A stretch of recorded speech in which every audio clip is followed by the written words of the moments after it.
kababayan, yung favorite ng lahat, no? Yung anak, mga kababayan, ng isang pinakamakulit na senador sa Senado. Yung nag-trip na naman kagabi. Nag-trip kagabi. Yes. Nag-trip ito kagabi. Nag-trip doon sa descendant, mga kababayan, ng apo. Or descendant nitong si Thomas Cloma. Eto, pakinggan nyo. Mga kababayan, napahiya na naman. Etong si Marcoleta Jr. Hindi daw niya alam, mga kababayan, ang sufficiency on the grounds. The Honorable Marcoleta is recognized. Thank you, Madam Chair. I just would like to manifest, since I was Sanay na mapahiya. way back 2004 up to 2024. I've witnessed impeachment proceedings against presidents, one ombudsman, one chief justice. Jesse, Pero wala pa po akong narinig na pag-uusap tungkol sa sufficiency in grounds.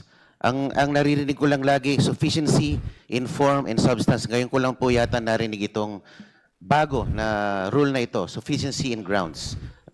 Could you please clarify me on For the this? satisfaction of the Honorable Marcoleta, please allow the Chair to read Section 7 of the Rules of Impeachment of the House of Representatives adopted by the 20th Congress of the Philippines.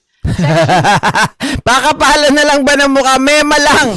Mema sabi lang, mga ka-GP Natics. Paano niya naman kasi, di ba? Ako ngayon ko lang dinalaman yan. Pero, mga ka-GP Natics, silang mga nandoon, dapat ready sila dyan. Dapat equip sila. Dapat binabasa nila yan. At saka, kaya wala siyang naririnig dati na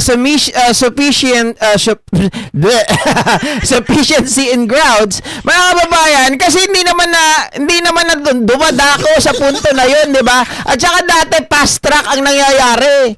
7. Submission of evidence and memoranda.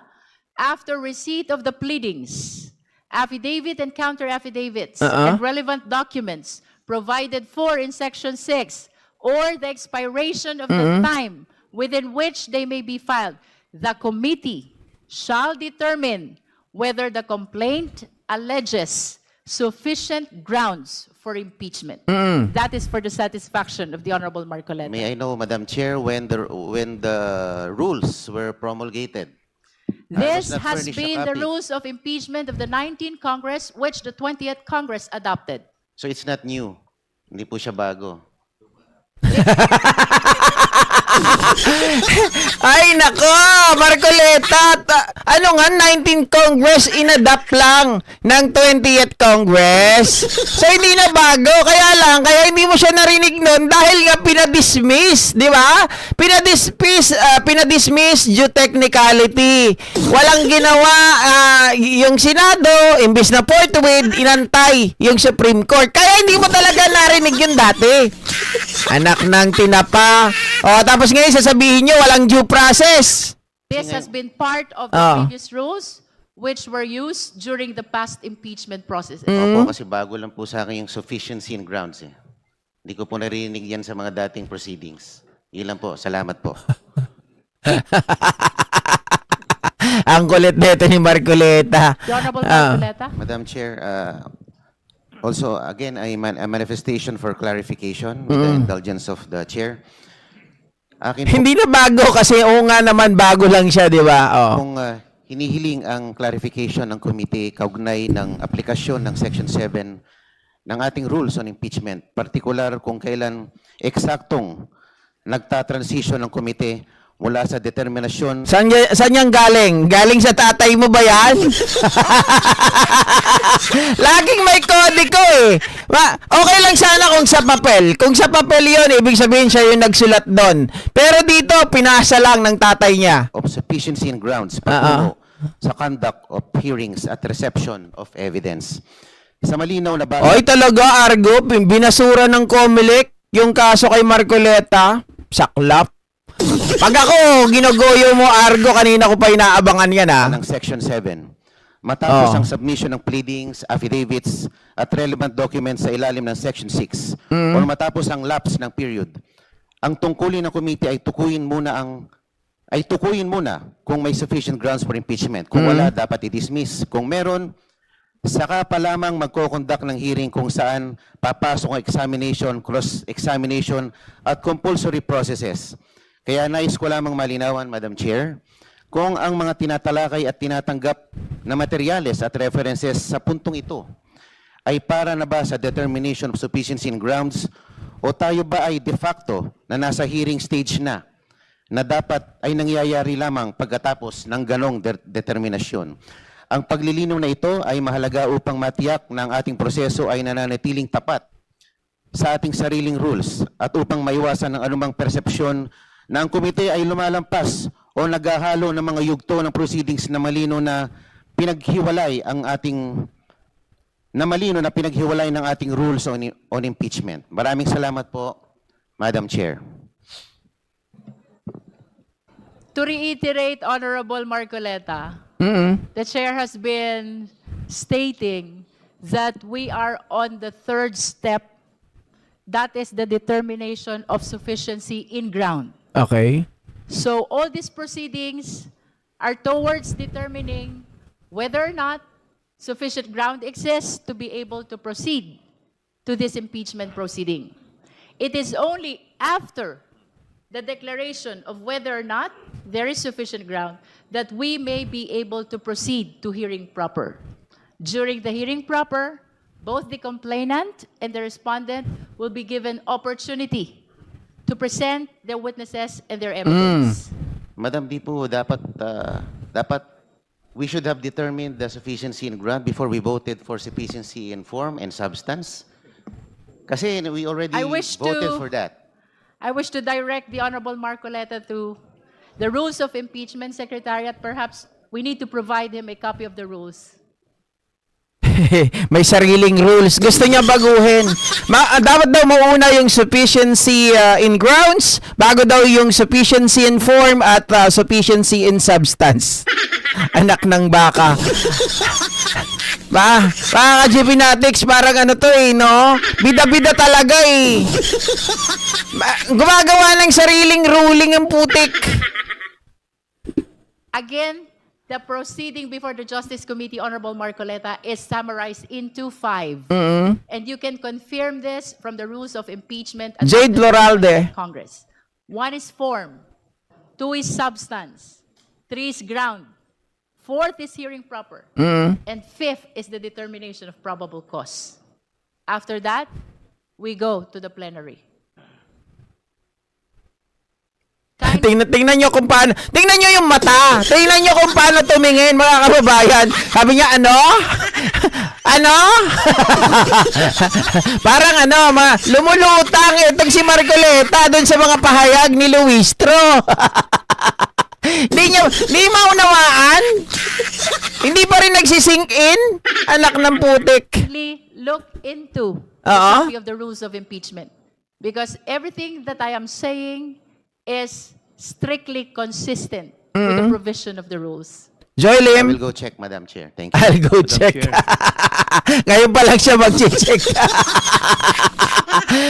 Ayan kasi mga ka-GP Natics, bago sana sumabak, di ba? Kasi hindi siya nga member ng Committee on Justice. So dapat bago ka magbida-bida, tingnan mo muna yung kanilang rules.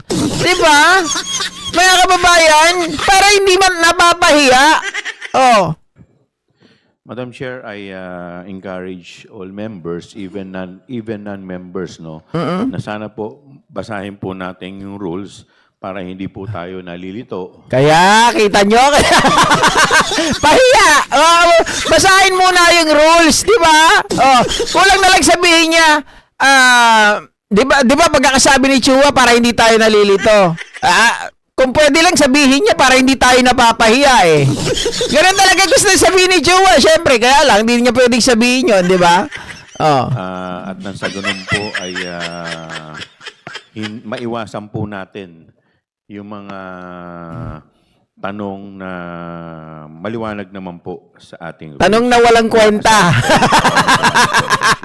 Yun. Madam Chair. Madam Chair. Oo. The Honorable Ko. Thank you, Madam Chair. Similarly, gaya po ng ating manifestation sa third impeachment complaint, no, paano ba nai-impluwensyahan ng answer or ng sagot ni VP Sara Duterte itong fourth impeachment complaint?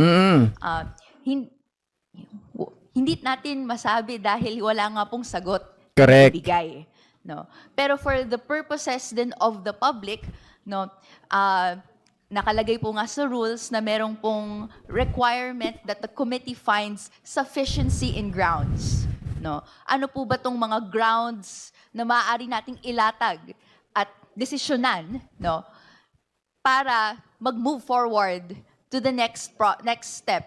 Okay, tandaan natin mga kababayan, ang pinapaliwanag dito ni Attorney Rene Co or Congressman Rene Co, mga kababayan, ay 'di ba ang hinihingi ng kampo ni Sara Duterte ay ultimate facts. Wala daw doon inilahad, wala daw doon ipinaliwanag, wala daw doon ipinakita na ultimate facts. Pero sabi kanina ni Attorney Ligutan, mga kababayan, mali ata kayo ng pagkakaintindi kasi hindi natin kailangan ng ultimate facts on that particular stage. We only need, mga kababayan, is the recital of facts. Okay? Yun yung sinasabi doon. Of the impeachment proceedings sa House Committee on Justice. No. Sa Constitution po, may 6 na grounds, no, na nakalagay. Nandiyan po yung tinatawag nating, may 6 na grounds. No. It is this representation forwarding na sa 6 na nakalagay sa Constitution, VP Sara Duterte is guilty of 5. Mabigat po yun. No? Out of the 6, may 5 batayan to say that guilty po siya. No? Gusto ko lang pong pasadahan, no, bilang appreciation of the body. Una, gaya po ng isinaad natin sa reklamong inendorso ng Makabayan, itinaksil ni VP Sara ang tiwala ng publiko. She betrayed public trust sa pag-abuso niya ng pondo sa mamamayan, sa pangongontrata niya na pumatay, at sa pagsisinungaling niya sa hindi tamang pagdeklara ng kanyang ari-arian sa Statement of Assets and Liabilities o SALN. Para lang pong himayin pa konti, ang pera ng taong bayan na dapat natatamasang benepisyo ng mamamayan ay hindi ginamit ng tama o naiulat man ng maayos ang paggamit nito. May opportunity po sana si Sara Duterte to rebut that, but unfortunately in the answer, we don't see it. Yon, maliwanag yon, mga ka-GPnatics, na wala talagang sagot na malinaw. Kaya nga itong si Rufus Rodriguez... We are here today Hold on. for the Okay, kaya nga itong si Rufus Rodriguez, mga kababayan, nawala. Teka lang. Nawala yung kay Rufus Rodriguez.